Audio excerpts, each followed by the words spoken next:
Dāmas un kungi, tagad mēs ķersimies pie mūsu diskusijas daļas, kuras tēma ir inovatīvi uzņēmumi Latvijas veselības nozarē, kurā man ir tas prieks gods aicināt vadīt jau ar vienu no nozares pārstāvjiem, no startup uzņēmumiem, Arseni, lūdzu, no uzņēmuma Veritasel, kas arī pats ir ļoti inovatīvs uzņēmums. Un mums tā, mirkli. Tas būs tavs tāpat disku. Šis slēdz? Hello, here we are.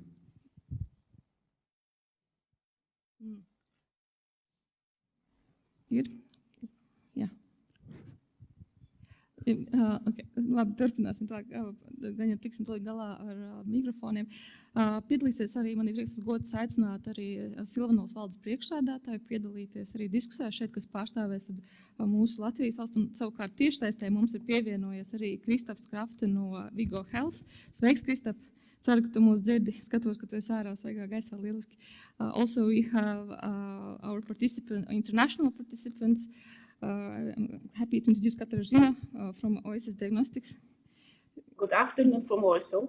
Yes, hello. And also from the Greece, we have Alexandre Tsoukalis. I hope I pronounced it. Tsoukalis. Thank you. Thank you. Good afternoon. And I will now leave you in the capable hands of Arseni, who also will probably explain what Veritasel does, and you will take on the discussion with the next steps. And please, you are welcome to sit there. Superb.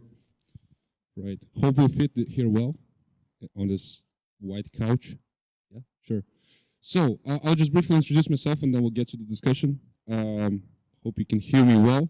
So my name is Arseni Sergeyev. I'm co-founder and CEO of Veritasel. What we do, we help surgeons regenerate skin faster. We give them a medical kit, which they use to separate skin cells from a small skin sample right there in the operating theater within 30 minutes. And after that, the wound heals without scars, faster, at least 20%, and patients are happier, hospitals are happier, surgeons are happier, right? That's short about what we do, but here I'm in the role of a moderator. So nice to meet you, Liene. It's great to be here on the same sofa with you, and great to see you, our gentleman and the lady there in the Zoom. Right, so here I have some questions prepared. So the topic of this discussion is innovative companies in the medical field, right? So since we're innovative companies, I'll give a short pitch to the participants of the panel to introduce us with themselves, to tell us about what their company do. Labdien! Mani sauc Liene Puriņa, es pārstāvu Silvanolu. Silvanols ir uzturbagātāja ražotājs. Mūsu produktu klāstā ir arī zāles, medicīnas ierīces un kosmētika. Latvijā mēs esam tirgus līderis un esam jau vairākos eksporta tirgos atpazīstami ar to, ka ražojam no dabas vielām produktus. Tad rūpējamies par veselību ilgtermiņā.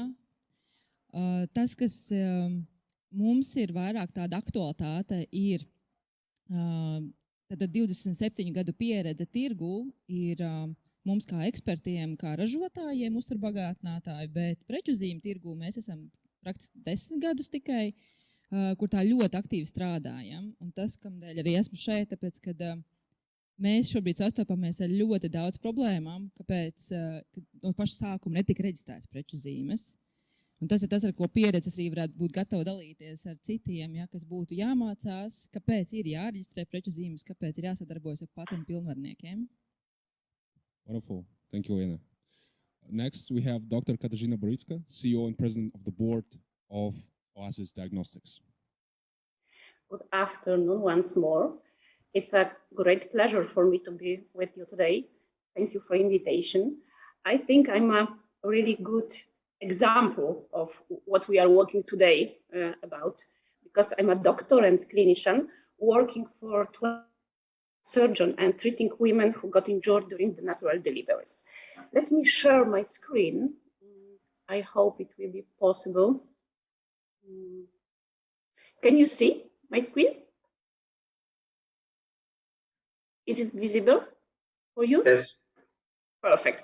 Perfect. my professional experience prompted me to found the Oasis company, which I'm pleased to introduce to you today. Oasis Diagnostics is a young medical medtech company established in 2017. We are working on a diagnostic method that allows quick and easy detection of pelvic floor muscles injuries. I can't. Oh, sorry. I'm trying to go through my presentation, but it's not so easy. Okay, maybe this way. Okay, I'm here, sorry. We are working on diagnostic method that allows quick and easy detection of pelvic floor muscle injuries in women after natural birth. We are developing an AI-supported medical device, and this solution responds to a genuine clinical need regarding more than 90 million women giving natural birth per year. So we want our diagnostics to be available in every delivery room worldwide. Let me check how it is possible to change. Wow, yeah, it works, sorry. To protect women, to secure them, and to ensure their quality of life now and later in their life.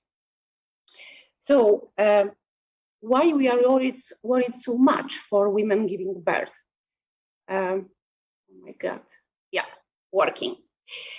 Because every year, more than 22 million young mothers suffer from perineal injuries, and 80% of them remain undiagnosed. So these missed damages have severe consequences in the whole life of women. And such an injury can remain also hidden for many years and shows up in the elderly. So that's why the problem is also significant for older women, not only in young mothers.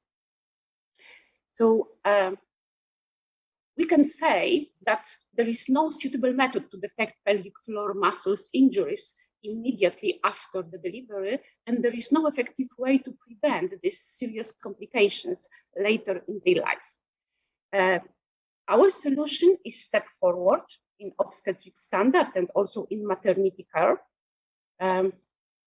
We designed and developed the Oniris system based on the latest high-end technology supported by machine learning. And the system consists of 3 elements, as you can see: the spectrometer, a specially designed endoanal probe, and also application for interpreting the results. These results have been obtained immediately after examination and can be visible for the doctor on the screen in a graphic form, as you can see here. So our solution as a precise diagnosis and also the possible to be used as a screening method, also supported by AI and caring for the quality of life in the elderly, is in line with the current trends in medicine. What currently plays a crucial role is in this field is personalized medicine, meaning treatment tailored individually for each patient, regenerative therapies rather than classical resections, prevention and screening rather than cure, implementation of new technologies, and of course, providing AI support. To meet these new needs in medicine, we have to gather a highly specialized team. And here in Oasis, we were lucky, we did it. We gathered an internationally group of experts who work together on a daily basis. We combine technology development, clinical and business development, also regulatory support, and what's maybe the most important, a broad group of medical experts, both gynecologists and also colorectal surgeon like me, working together on European level. And the critical point, I think, especially important here for today's talk, is constant collaboration with specialists in the field of IP protection. In our case, the WSP team was an integral part of our team from the beginning, or even before, because as you can see here on the map, the priority date of our solution is 2015, and the date of establishing our company is 2017. So thanks to this collaboration, today we have full, let's say, IP policy. We can protect not only our solution, but also industrial design and trademark. And maybe a few words where we are now. Now we are still at the clinical development stage, but we hope to launch our product on the market in 2023. So that's all. Thank you. Superb. Thank you, Katarzyna, for such a detailed overview of your company. Thank you. Great to meet you and your company. Now we have also our very own Kristaps Krafte with Vigo Health from Latvia. Kristaps, hey there. What do you do? Hi, Arseny, and hi, everybody else. It's first of all, I want to apologize for my kind of impromptu background. I'm currently not in Latvia. I'm attending a digital health conference here in Berlin, so I'm joining online. I'm also super happy to see Katarzyna as one of the panelists here today. I've been following their development for a few years now. And I'm super happy to hear that the product is coming on the market in 2023. So a little bit about me and my company. So I don't come from clinical background in contrast to Katarzyna, but I come from business and from a medical innovation background. I graduated from something called Innovation in Healthcare master's program from Copenhagen Business School and Rotterdam School of Health Policy and Economics. And I also did 2 years of research on stroke care organization. These two career paths led me to start a company in stroke rehabilitation field. We are developing an innovative, or we have actually developed already an innovative way that helps stroke survivors to recover faster, more effectively in their own homes and for cheaper than it was previously possible. We're mostly working with healthcare systems, and that also includes governments, to make sure that they can deliver the most effective, meaning resource effective and efficient care possible to their population of stroke survivors, which is a very large population. I mean, in Latvia, which is a country of 2 million people, around 10,000 people suffer with stroke. And to about 6,000 to 7,000 we can help. These people, without Vigo, without the product that we have developed, these people oftentimes stay in long waiting lines to a rehabilitation center, or they stay in the rehab center for way too short, 2 to 3 weeks, which is definitely not enough to regain the capabilities. So we help these people to recover in their own homes using our digital platform, which is a kind of like a smart assistant. Looks like a regular application, like a WhatsApp or Facebook Messenger, but it's a standalone software that gives people advice on what they specifically need to do to get better, to recover from stroke. And this help includes functional therapy, occupational therapy, stroke education, cognitive training, cognitive behavioral therapy, speech and language therapy, and basically whatever else stroke survivors and their family needs to get better. We're like your one-stop shop stroke clinic in your own home, delivered through a smart app. We're already quite successful in Latvia. We are the first ones to get a government reimbursement code, and it will be governmentally reimbursed from this year. Now we are traveling around Europe and the US to look for partners there, and we have actually found a couple of partners in the US, and it looks like it's going to be our next go-to market. We have finished a feasibility study, and now we have started a clinical trial in Latvia, and one arm of that trial will also be launched in the US. That's in short. Let me also say before I give the word to the next person, unfortunately, I'm very short on time today, so I'm going to be with you until 12 o'clock. So if there's something specific that you would like to ask me or that I can help with in terms of this panel discussion, please let me know before I have to leave. regarding IP, we have some experience with trademarking, also some both good and bad experience. So I'm happy to share that if that's relevant. Thank you. Thank you, Kristaps. Let's give a word to Alexandre Tsoukalis now, and then we can proceed with the questions. But Alexandre, please, let's introduce us with your company. Good afternoon. Thank you for the invitation. I will share a little bit my screen.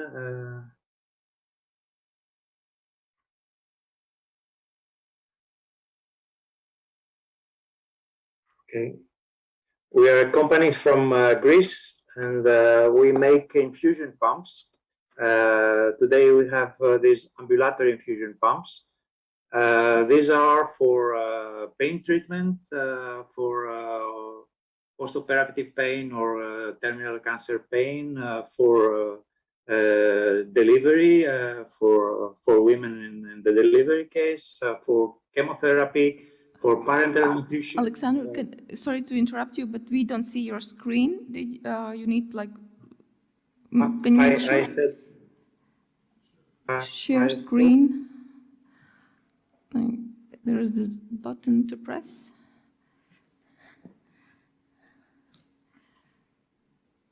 I didn't put the share. Yes. Okay. Yes, just. Okay, now you see it? Yes, now we can see it. And if you could make it like a all screen. So, okay. Now, is it fine for you now? If you could make it full Yes, screen, it would be great. But we can continue this as well, if it's okay. This is full screen for me. Oh, okay. Then let's continue then. Okay. So here is the infusion pumps that we designed. We have today. The company is 40 years old, and now we are in an advanced stage of all that. The problem is to go and compete in a market that everybody has a pump, and all pumps look a little bit the same. And how can you compete and add value?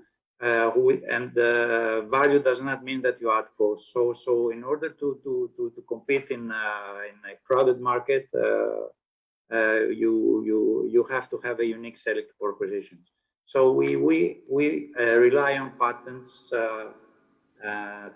Are you changing, Alexandre? We cannot see that you are changing the slides. I believe you are. We see your first slide. Are you like on? Maybe you are probably somewhere further. What I can feel from your story. I don't know. Did you see that? We just see the first slide at this point. Here, the first slide. Yes. What we would. You are probably here. 40 years of innovation. You see it? No. Or no? No. What's happening? Now you see it? Not yet. No. Okay, just a moment.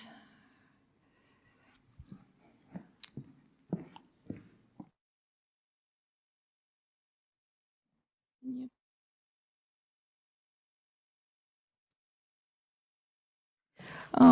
Can you just say which slide you are on? We will change you automatically on our side, and then just say when to change the slide. Which slide are you now? 40 years of innovation? Yes. Okay, and further on, please just let us know when to change the slide, and we will do it ourselves. Okay, so change the slide. More. Have to go to you. Okay. Okay. Now, in the business, you need to have added value. Next slide, please. And that's why we are patenting a lot of side things, not only the core of the infusion pump. So let's go to the next slide also. The idea is that in the marketplace, a product is getting more market share if it displaces other products on the market. So this is a little bit like the natural selection for DNA. By patenting a product, you change the DNA of the product, and so the features of the product are changed, and This gives you the advantage on the market against the other products. So the market selection plays the same role as natural selection is in the living species. Let's go to the next slide. So next slide also. So this means that in the patents, what you have in the claims basically is what you have as profits that you have. What are the benefits of the user? So whatever you put into the claims, you see it. You can claim it on the marketplace. Say, okay, my product is better because of that. Here is a breakthrough that we did in 2001. It is before we had we patented that before the first, let's say, data over the mobile phones in Europe. Mobile phones in Europe came in 2003. The data over mobile, which was GPRS, it was in 2003. So we patented that in 2001 before they arrived. And here you can see that our pumps were having near field communication and also Internet of Things at that time. Next slide, please. So this is how our products now are connecting with the Internet. And so it is cloud-based Internet. And here you see a pump that has a pain scale, vast pain scale that you can adjust, and then the doctor can see it on his mobile phone or on the web. Let's go to the next slide. And next slide also. And here are three segments of the market. We are on the first segment today, where we try to improve our products and remain and grow. And then the next target of our strategy is to go into the bedside pump market, which is dominated by very big companies.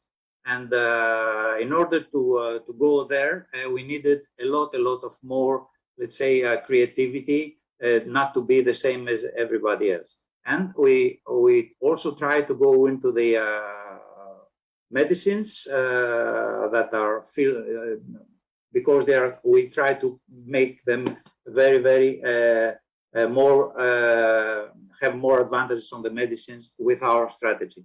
Let's go to the next slide. Our new bedside pump will be as more or less you see it in the bottom of the slide. So you don't need any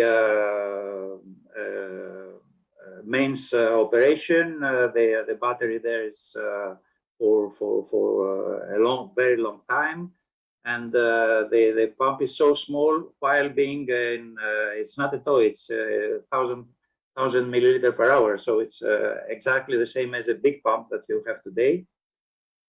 Next slide, please. And to add more value, next slide. We added barcode to the pump so that, and we patented many different types of how the pump can automatically read the barcode of the medicine. Next slide. So in the left photo, you see that the pump automatically can read the barcode of the drug. In the medium slide, you see how in our let's say new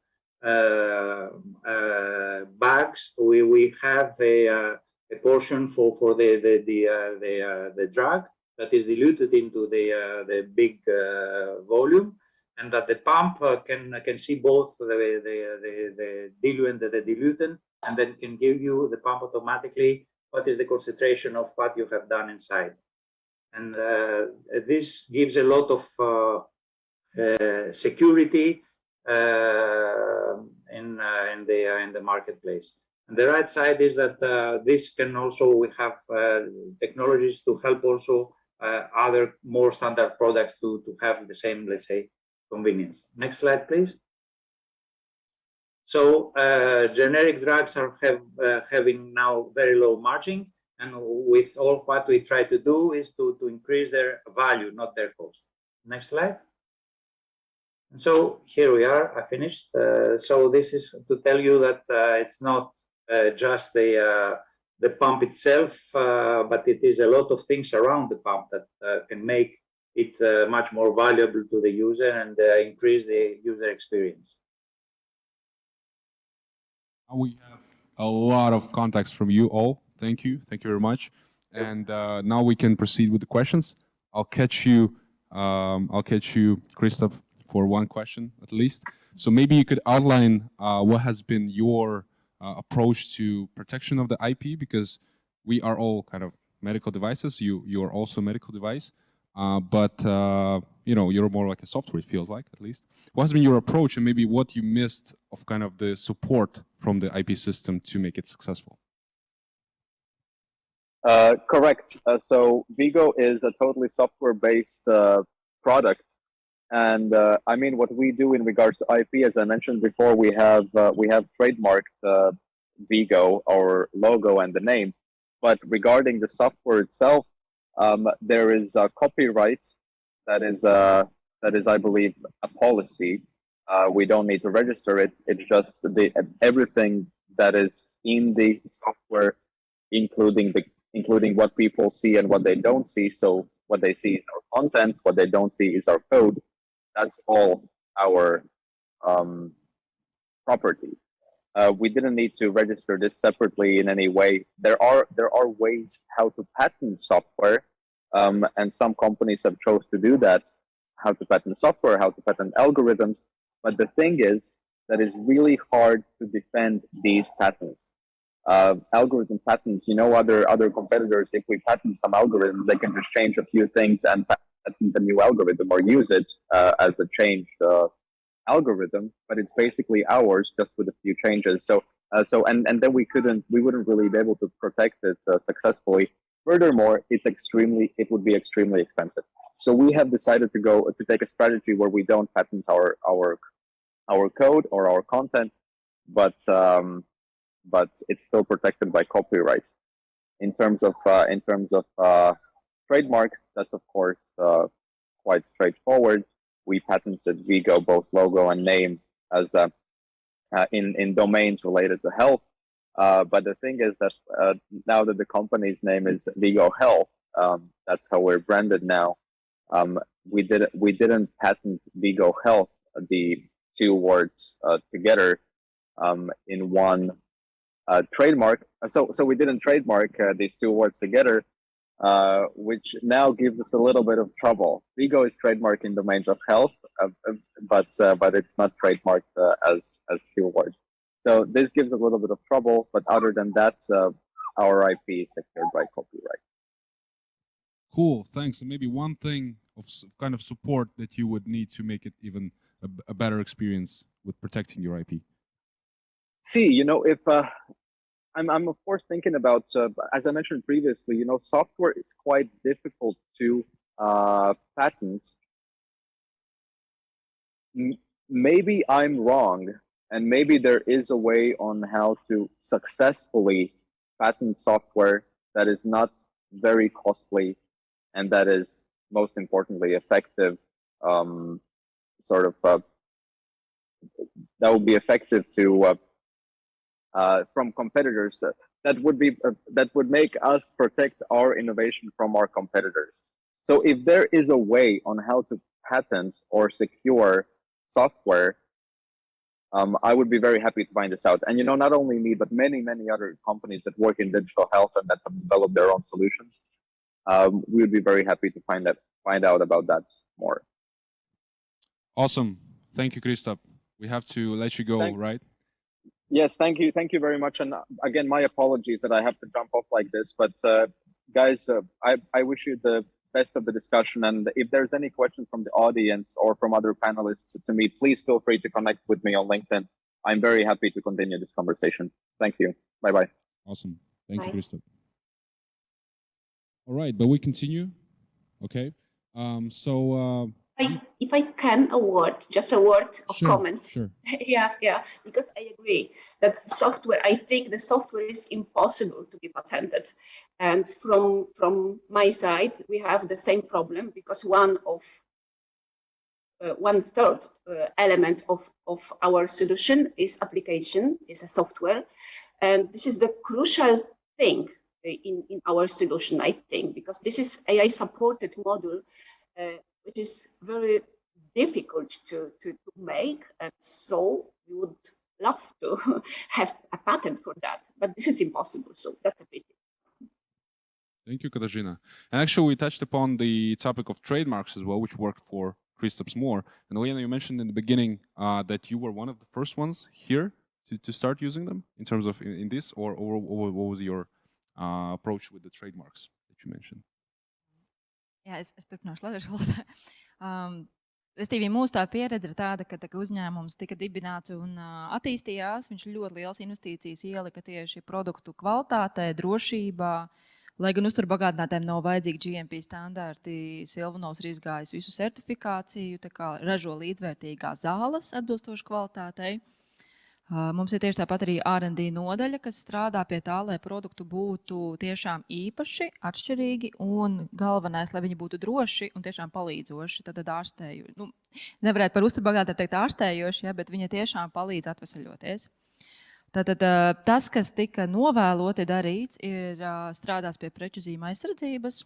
Un tajā brīdī, kad uzņēmums jau bija iekarojis Latvijas tirgu, Baltijas tirgu un sāka iet eksporta tirgos, tikai tajā brīdī sāka tikt reģistrētas būtiskas preču zīmes, kas teorētiski mājas tirgu būtiskas problēmas neradīja, kā tikai tas, ka mēs ieguvām ļoti daudz pieredzes, tātad par to, kad, piemēram, grāmatvedības dokumenti ir jāglabā daudz ilgākā grāmatvedības politika to prasa, jo, ja, piemēram, ir jāizstāv preču zīmes, reklāmas un atpazīstamības veicināšana, tad tie rēķini daudzreiz nodara ilgākā 10 gadu atpakaļ vēsturē, lai gan grāmatvedības politika to neprasa. Tieši tas pats arī par tirgus pētījumiem. Daudzreiz ir svarīgi zināt uzņēmumiem, tas vairāk varbūt uz startupiem, tajā brīdī, kad taisa tirgus izpētes un aptaujas gala patērētājiem, neaizmirst iekļaut jautājumus, vai reģistrētās preču zīmes gala patērētājiem asociēs ar konkrēto uzņēmumu. Tā arī bija mūsu, diemžēl, kļūda, jo bija ļoti daudz visādas tirgus izpētes, bet, kad vajadzēja pierādīt, ka tajā tirgu asociējās šis produkts tieši ar vienu konkrētu uzņēmumu, tādi apliecinājumi no gala patērētājiem bija tiešām grūti atrodami, tad viņi tika ģenerēti no jauna. Tie būtu tādi mazākie ieteikumi cilvēkiem, tad uzņēmējiem, kas mums bija arī tipiskās kļūdas, ir tas, kad pēctecība, kad mainās, piemēram, uzņēmumā dizainers, un katrs dizainers sāk interpretēt reģistrēto preču zīmi, tad viņš sāk skatīties, kā uz konkrētu fona labāk izskatās produkts vai iepakojumā ietilpināt maketā to konkrēto preču zīmi. Tad sākās modifikācijas līdz kaut kādā brīdī mēs saprotam, ka viņa diezgan jau atšķirās no reģistrētās preču zīmes. Tad šajā gadījumā bija diezgan arī ceļš apakaļ uz core-booku un vadlīnijām, kā to visu koordinēt. Ir mūsu pieredze arī to, ka ir noteikti vajadzīgi uzņēmumiem arī patentu pilnvarnieki, jo ir lietas, ko mēs varam izdarīt pašu spēkiem, tad mēs varam pieteikt preču zīmi, mēs varam monitorēt, bet tā, kas lielākā problēma ir tās nianses. Tad tiklīdz rodās kaut kāda konflikta situācija, tās nianses ir tās, kur ir vajadzīgs patentu pilnvarnieks, ja grib, protams, pozitīvu rezultātu. Piemēram, mums bija pieredze ar to, ka mēs pārbaudījām preču zīmes drošību konkrēti vienā tirgū. Mēs iegājām tirgū, kļuvām atpazīstami, mums parādījās labas pārdošanas. Un tad izrādījās, ka mēs nebijām zinājuši, ka tirgū ir nacionālā preču zīme reģistrācija, kas ir slēgtā datubāze, kura, diemžēl, mēs palaidām garām. Tad bija variants tiesāties, otrs variants rebrandings. Tad katru uzņēmumu izvēle, kuru viņš ceļu vēlās iet. Tieši tas pats ir par sadarbībām eksporta tirgos, kad mēs kā līgumos ieliekam, ka klients nedrīkst reģistrēt mūsu preču zīmi, ka tā ir mūsu īpašums tajā tirgu, bet ja tam neseko monitorings, tam nav nekāda nozīme. Jo arī šāda pieredze mums ir bijusi, kad kaut kādā brīdī tiek ietaupīti finanšu līdzekļu uz monitoringu, un pēc tam ir tad jātiesās, lai atgūtu pats savu preču zīmi konkrētā tirgu. Un tāpēc es gribētu teikt, ka mēs esam 10 gadus aktīvi strādājam ar preču zīmēm, preču zīmu aizsardzību, bet, diemžēl, mums daudzas pieredzes ir veidojušās tieši no tā, kad uzņēmums dibinājās, tam tika pamaz pievērsta uzmanība. Right, and the question is why the focus is so much on the trademarks, not patenting what you do? Mums ir neliela atšķirība no zālēm. Tipiski, kā mēs šodien klausījāmies prezentācijas, uzturbagātājiem mēs šobrīd tiešām fokusējamies un skatāmies uz to, bet, diemžēl, ir tā, ka datu bāzes ir diezgan atvērtas. Tad tajā brīdī, kad mēs pieregistrējam produktu Latvijā, tas ir PVD, katrā valstī savu reģistri, kur tad sastāvs ir plaši pieejams. Teiksim, tā aizsardzība jau no reģistrācijas brīža ir diezgan vāja. Tad ir jābūt unikālai tehnoloģijai, unikālam sastāvam. Līdz ar to tas ir tas, ko mēs darām. Mēs strādājam ar patentētām izēvielām, mēs ieliekam produktos patentētas izēvielas, mēs veidojam unikālu kombināciju, mēs pētījumos pierādām, ka tieši šī kombinācija ir veselīga, ārstējoša, dziedinoša un ir droša. Nu, tad jā, mēs saskaramies tirgu ar kaut kādiem konkurentiem, kas, protams, mēģina labākajā gadījumā atdarināt. Labākā gadījumā, tāpēc, ka tad viņš arī ir palīdzošs un viņš ir drošs. Sliktākā gadījumā viņš ir vairāk placebo efekts. Un tajā gadījumā mēs jau sākam cīnīties ar pilnīgi citām problēmām tirgu, ne tikai aizsardzība preču sastāvam, bet arī ar gala patērētāju viedokli par uzturbagātinātājiem pēc būtības. Jo, ja viņš ir ieguvis placebo produktu, tad viņam ir zūd ticība uzturbagātinātājiem pēc definīcijas. Tad viņš uzskata, ka uzturbagātinātāji nav vērtīgs produkts. Un tas ir vairākumā gadījumu tikai tāpēc, kad ir iegūta šī sliktā pieredze. All right, thanks. And then a question to you all would be, so you Katarzyna, you have the method and the device, right? You have this protection. Alexandre, you have the patent. You have multiple patents, as far as I know. So how did you decide what to protect and why in such a way? Also, given that the medical market is also very regulated, so those are quite high barriers to entry, right? Of course, someone can do something similar, but when we're talking about software, specifically hardware, it's even a higher barrier to entry. How did you decide to approach your IP protection that way that you decided? If I can. Luckily for Oasis, we had the support from IP protection specialists from the beginning, from the very beginning. So I, of course, was involved in this plan, but still I was just a receiver of the decisions. So this is, I think, the question to our patent office, patent attorney office. The expert opinion. Okay, yeah. How was it for you, Alexandre? Yeah, for us, it's we have very big competitors. So when I was trying to patent this barcode, let's say Simpson, for us is 3-4 patents about that. And Baxter alone has 200 patents on barcode alone. So only one company. So I was very terrified when I was seeing all these patents and how to navigate through that to understand what they try to do and what we try to do. At the end, we succeeded to make those patents, and already 1 or 2 are already granted. And in our field, you cannot dare to go without patents, because we had a very bad experience in our old times when we have got 20% of the British market in the 80s. And then a patent from the National Research Organization of UK put us away. So then we learned it the hard way that we have to patent whatever we do.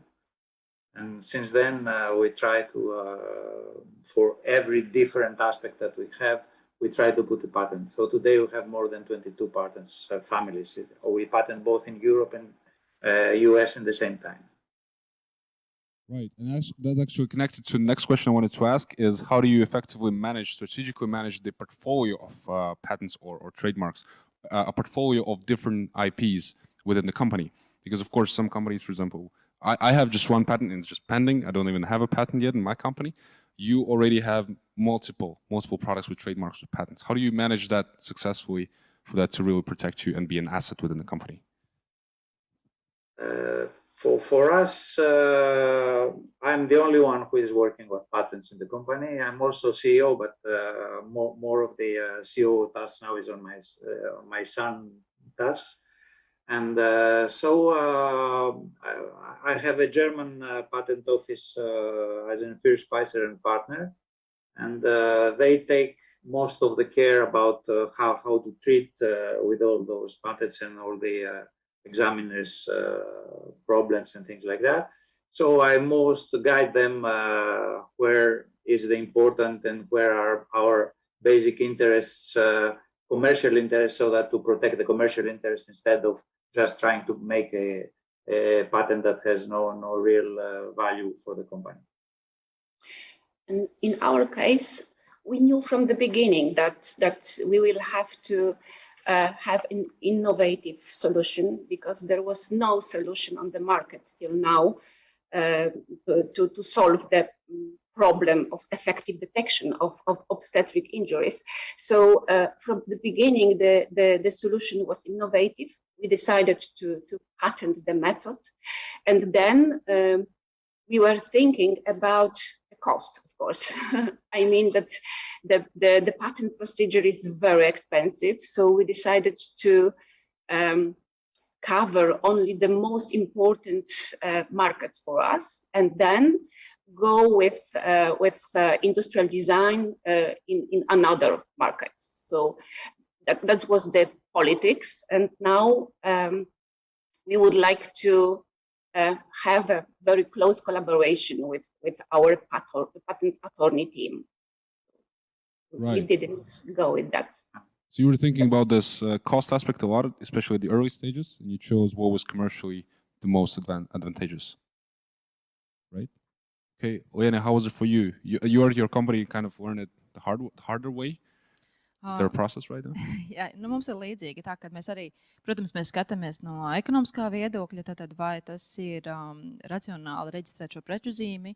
Uz šobrīd mana pieredze, ka noteikti ir racionāli reģistrēt preču zīmi, ja ir nopietni plāni iet tirgū, tāpēc, kad aizstāvība būs daudzreiz dārgāka. Tā arī ir, diemžēl, mūsu pieredze. Bet, protams, ka mums īstenībā, man ļoti šobrīd patīk tas, ka mēs sadarbojamies patentu pilnvarnieku, kurš ne tikai sniedz šo reģistrācijas pakalpojumu, bet arī sniedz šīs konsultācijas, tā kā izglīto mūs. Tad mēs šobrīd jau izstrādājot jaunus produktus, jaunus dizainus, jaunus produktu nosaukumus, jau uzreiz, jau nelaižot produktu tirgu, veicam šo tirgus izpēti par preču zīmju drošību, par iespējām reģistrēt eksporta tirgos, vai tas ir labāka nacionālā, vai tās ir starptautiskās, vai izvēlēties to formu, izvēlēties valstis, kurās startēt.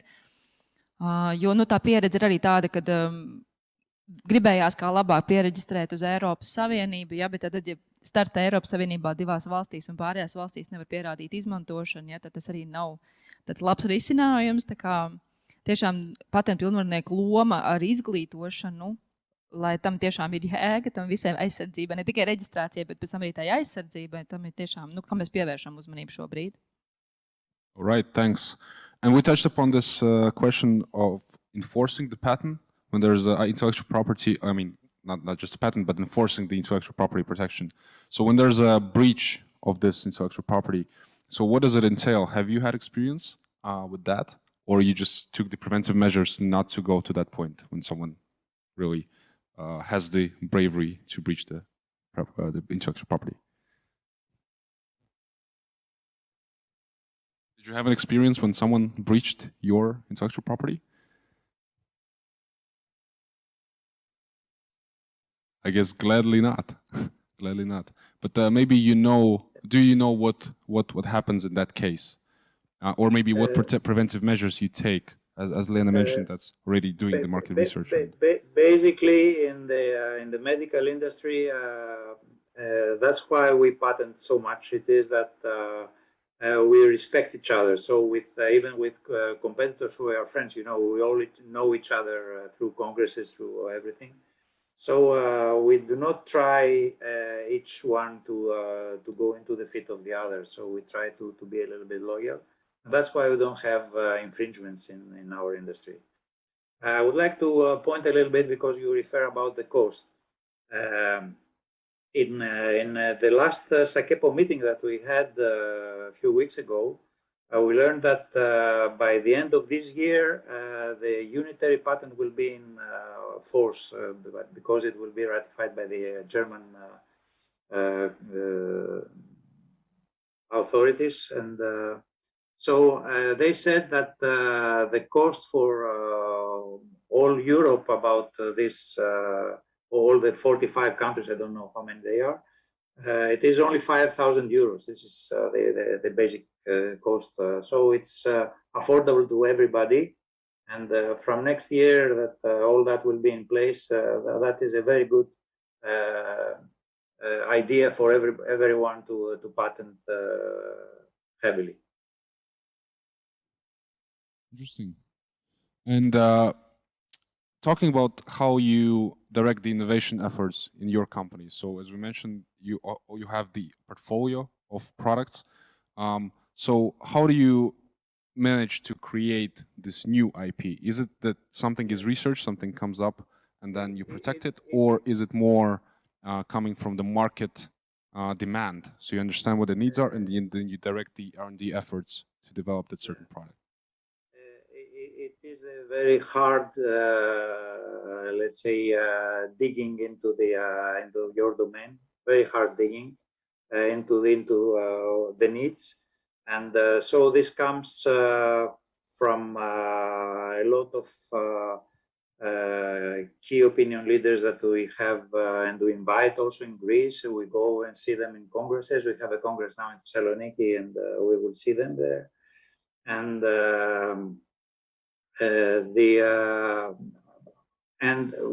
we talk some ideas and we get some trends, and then we internally in the company with the R&D and with the marketing, we try to see what is the real value. And most of the time, the real value is just in front of your nose that you don't see it. And so this is the hardest problem, to see what is unseen. And when you discover, you say, okay, look, that was so simple. But yes, it was so simple, but it's not so easy to find out. Right. How's it for you, Liene? Es varu pakomentēt, ka taisnība ir īstenībā, ka daudzies tās inovācijas ir mūsu deguna galā. Pilnīgi piekrītu, jo mūsu gadījumā, piemēram, tirgu pazīstamais faringosprejs, kas ir sāpošam kaklam iekaisušam. Tad klasiskā situācija, kad cilvēki izvēlās kā medikamentus, kā zāle, kas ir tablets vai kapsulas. Silvanols ideja bija piedāvāt risinājumu, neabrazīvu, kas neizraisa vēl nekairina šo kaklu. Tad šis ir eļas sprejs, ko ir viegli iepūst, kas nav jānorīt. Tad viņš ir patīkams lietošanai, tiešām ir tieši konkrēti problēma zonai virsū. Un tad mums bija jautājums par maziem bērniem. Tad, ja mazie bērniem vajag līdzīgu produktu līdzīgai problēmas risināšanai, tad ko viņiem varētu piedāvāt? Un šī ideja mums nāca pati par sevi diezgan vienkāršā veidā, kad mēs izveidojām produktu čupa-čups formātā. Tad tās pašas šķēļas, tas pats smiltstēku šķēļa un vitamīni. Tad viņš ir drošs bērnam, viņš saņem to pašu viena pūtiena devu ar konfektu uz kociņu. Tad viņš pat labprātīgi paņem, jo tas ir pozitīva asociācija ar šo produktu. Un tas ir tas viens visvienkāršākais veids, ko es teiktu, kas mums bija risinājums deguna galā, ko vienkārši...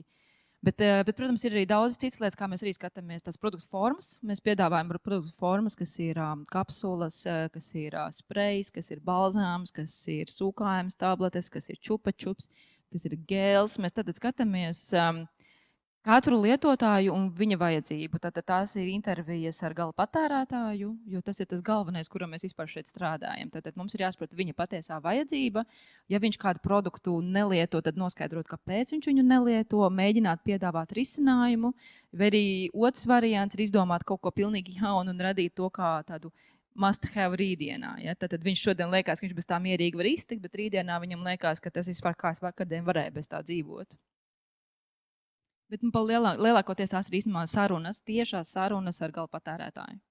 Right, so that's an iterative design process that you create. You explore the customer needs, right, and then you just iterate.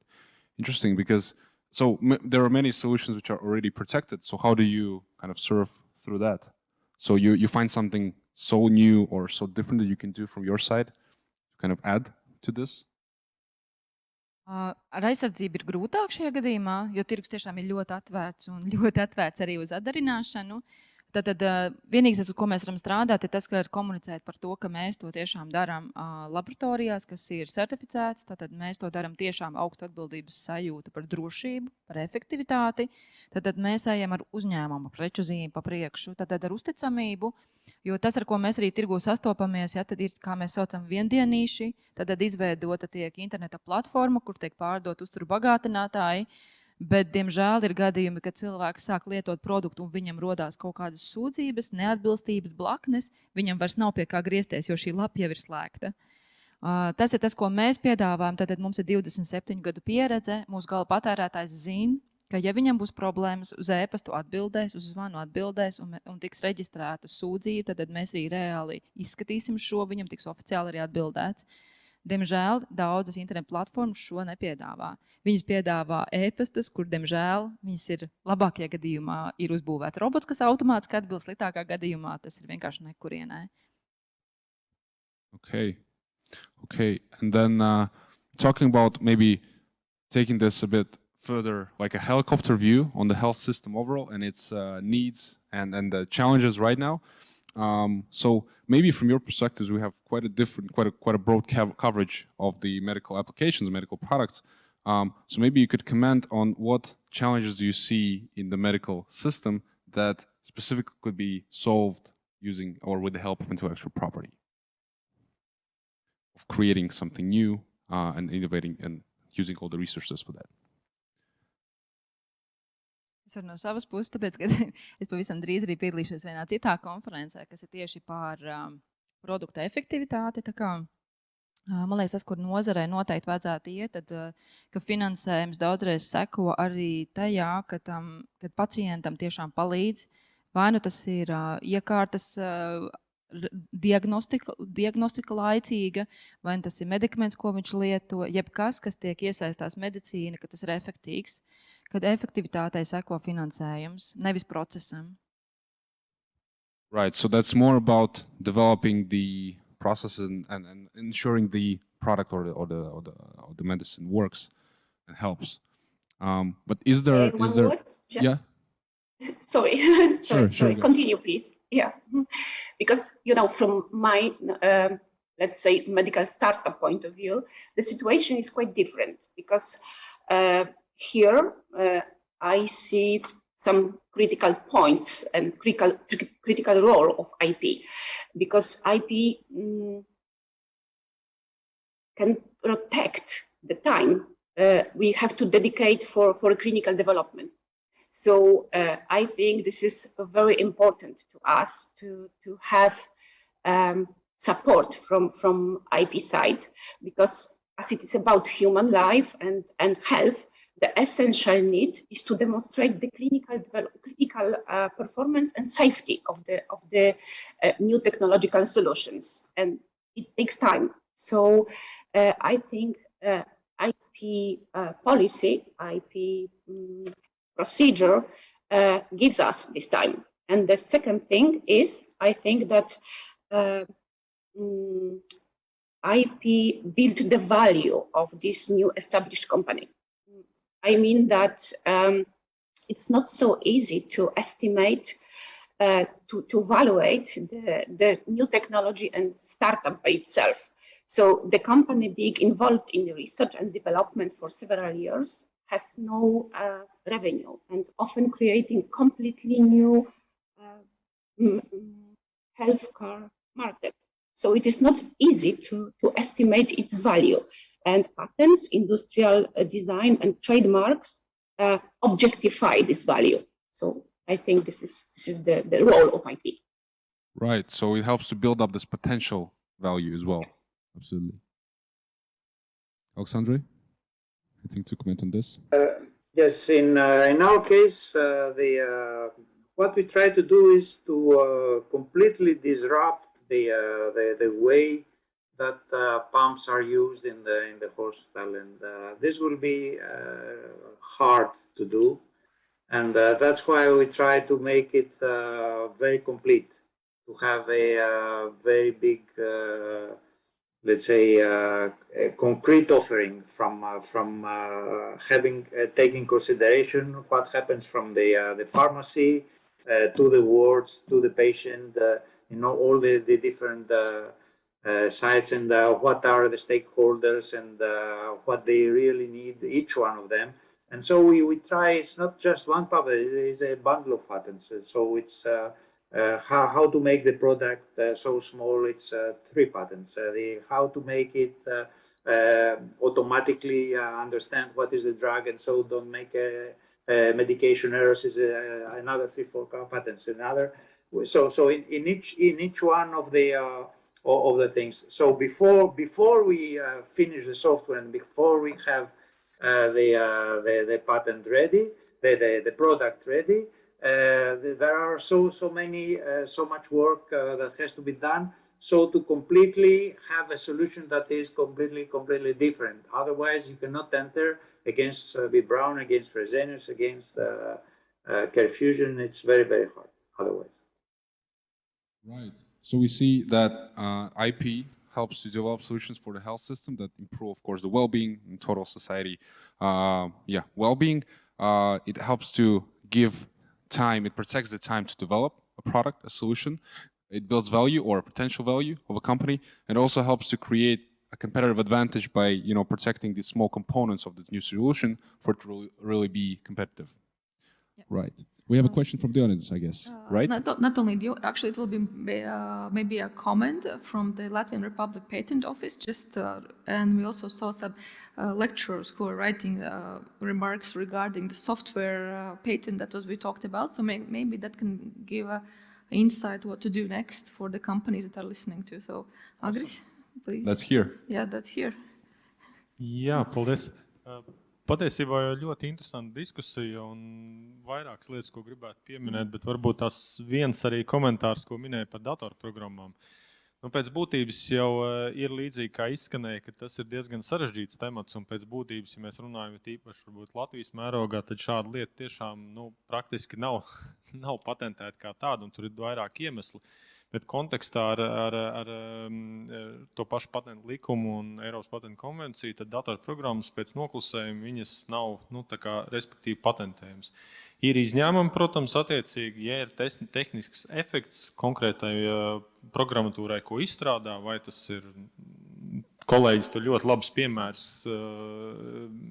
čatā, man liekas, bija iemetis. Bet to, respektīvi, jebkurā gadījumā, kā jau arī iepriekš runātājs teica, ir diezgan grūti attiecīgi pēc tam pierādīt. Un otra lieta, kas parasti pie datorprogrammām runā pret to, lai tās patentētu, ir tas, ka, kā mēs visi atceramies, pie jebkura izgudrojuma, patentējot, viņš ir pilnībā jāatklāj. Un tanī mirklī ir jāsaprot, ka tajā momentā visa pasaule katru koda detaļu, cipariņu burtu viņa uzreiz zinās, redzēs un tā tālāk. Un tāpēc arī tur vairāk runā par tādām lietām kā komercnoslēpums, kā autortiesības un autortiesība aizsardzība un tā tālāk. Bet par divām citām niansēm vienkārši man liekas, ka tas, kas labi izskanēja, ir lielais mīts par dārgo un sarežģīto procesu, un tas ir tas, kur mēs varbūt gribētu nākt talkā par to, ka gan mēs varam konsultēt, gan arī par to, lai tiešām vairāk un vairāk apzinātos jau pietiekoši ātri gan attiecībā uz prečuzīmēm, gan arī uz pašiem patentiem, ka to vajadzētu darīt. Un it īpaši svarīgi ir apzināties to tirgu. Ja to dara, kā saka, ar konkrētu izpēti, tas tiešām nav arī dārgi salīdzinoši ar to, ko gala rezultātā iegūst. Vēl viena lieta, kas parasti ir par aizsardzību runājot. Vienkāršākais message no mūsu puses ir tāds, parasti saka, ko dara, ja mēs reģistrējam, ko tas mums īsti dos.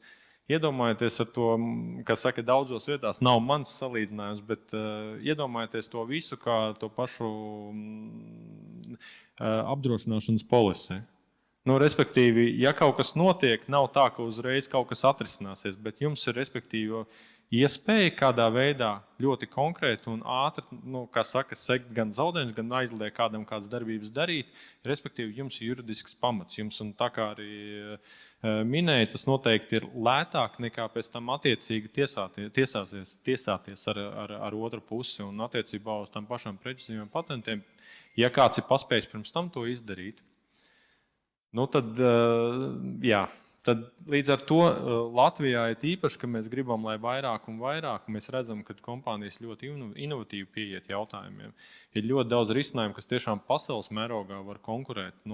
Gan ir īpaši vēl arī medicīnas jomā. Mēs paši redzam, kas mums notiek tehniskajos inkubatoros, kādas ne tikai ķīmijā un arī ar medicīnas saistītās lietās, kur nāk tiešām ļoti iespaidīgas lietas ārā, teiksim.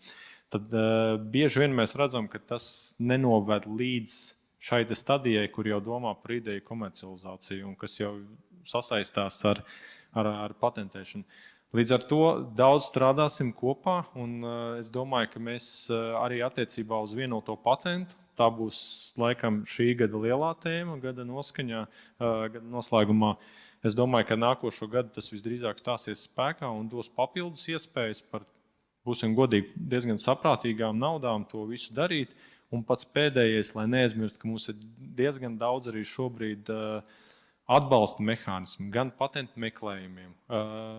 Lietās, ja grib kaut ko darīt un izzināt, tad to ir iespējams darīt arī ar mūsu palīdzību, un diezgan liels finansiāls atbalsts ir šobrīd arī piedāvājumā ar palīdzību no Eiropas patentu organizācijas, no Eiropas Savienības intelektuālo īpašumu biroja un tā tālāk. Līdz ar to, ja tās lietas interesē, patentu pilnvarnieki, Latvijas patentu office, birojas, tā kā valde, tā kā lūdzu nāciet un centīsimies kopā veidot nākotni.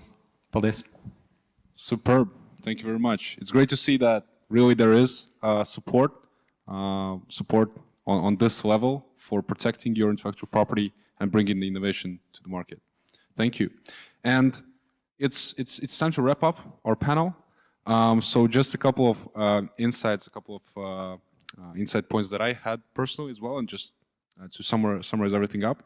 So one thing is it's very beneficial, if not very important and crucial, to have the patent attorneys consult you early in the process, right? So when you're bringing something to the market which is innovative, which is protectable, it's better to consult how to better do it, to do it strategically and have this strategic advantage early on, right? So then when you move on, how you protect, how you build your IP strategy, you have to see from this cost and benefit side, which is like from the commercial side, which makes sense to protect. You see what the markets are strategically important for you, and you go there. And you also see what the customer needs are to protect the right products, right? To protect the right components of the products. You also see what competitors do. And it was an interesting point that in the medical field, there's a special respect for the patents of the competitors, which was an interesting point from Alexandre, where companies try not to, or hopefully most companies try not to infringe the patent or the protection. Right, and then just to summarize the final point, patents are not expensive, are not hard to do. You have the support, you just have to find it and use it. Thank you very much, dear panelists, for joining me. It was a pleasure to moderate this discussion. Thank you.